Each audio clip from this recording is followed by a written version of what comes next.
नमस्कार दोस्तों, आज की वीडियो में हम जानते हैं इतिहास की प्रमुख घटनाएं के बारे में। तो जैसा कि आप देख रहे हैं, देखो 1500 ईस्वी में भारत में क्या हुआ, आर्यों का आगमन हुआ। ये एग्जाम में आने वाले क्वेश्चंस हैं जो हर समय आते रहते हैं हर एक एग्जाम्स में।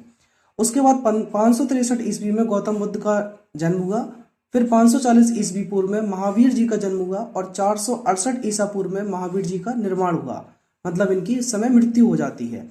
आगे देख रहे हैं 483 ईस्वी पूर्व में गौतम बुद्ध को महापरिनिर्वाण, मतलब इस समय इनकी मृत्यु हो जाती है गौतम बुद्ध की। 326 ईसा पूर्व में सिकंदर ने भारत पर आक्रमण किया। 261 ईसा पूर्व में अशोक द्वारा कलिंग पर विजय प्राप्त हुई और इसी युद्ध के द्वारा अशोक ने अपना युद्ध लड़ने का जो नियम था वो त्याग दिया कि कभी भी अब युद्ध नहीं लड़ेंगे। 58 ईसा पूर्व में विक्रम संवत की स्थापना हुई। 78 ईसा पूर्व में शक संवत का आरंभ हुआ। ठीक है, उसके बाद 622 में हिजरी संवत का आरंभ हुआ। 405 से 411 तक फाहान की यात्रा हुई भारत में, चीनी यात्री फाहान। उसके बाद 606 से 647 तक हर्षवर्धन का शासन चला भारत के अंदर। हर्षवर्धन की राजधानी कन्नौज थी। और 630 ईस्वी में हिंसांग की भारत यात्रा हुई। 1025 ईस्वी में सोमनाथ मंदिर पर आक्रमण हुआ मोहम्मद गौरी के द्वारा। और 1191 ईस्वी में तराइन का प्रथम युद्ध लड़ा गया। 1192 में तराइन का द्वितीय युद्ध। 1206 में गुलाम वंश की स्थापना हुई।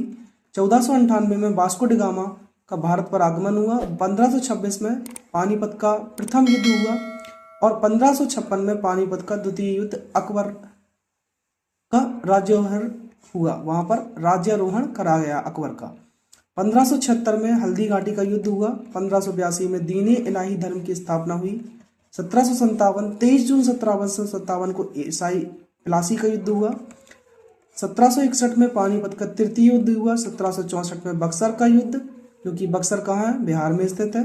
1793 में बंगाल में स्थायी बंदोबस्त हुआ। 1790 में तृतीय आंग्ल मैसूर युद्ध। 1799 में चतुर्थ आंग्ल मैसूर युद्ध हुआ। उसके बाद 1905 में बंगाल में प्रथम विभाजन हुआ कि बंगाल विभाजन की बात चली गई। 1906 में मुस्लिम लीग की स्थापना हुई। 1909 में मार्लिमेंटो सुधार अधिनियम आया और 1911 में आपको चीनी क्रांति देखने को मिली। 1914 और 18 में प्रथम विश्व युद्ध हुआ। 1917 में रूसी क्रांति की स्थापना हुई, रूसी क्रांति हुई। 1920 में असहयोग आंदोलन हुआ। 1928 में सैमन कमीशन का आगमन आया भारत के अंदर। 1930 में दांडी मार्च चला, प्रथम गोलमेज सम्मेलन। 1931 गांधी इरविन समझौता। 1932 में तृतीय गोलमेज सम्मेलन और 1939 में द्वितीय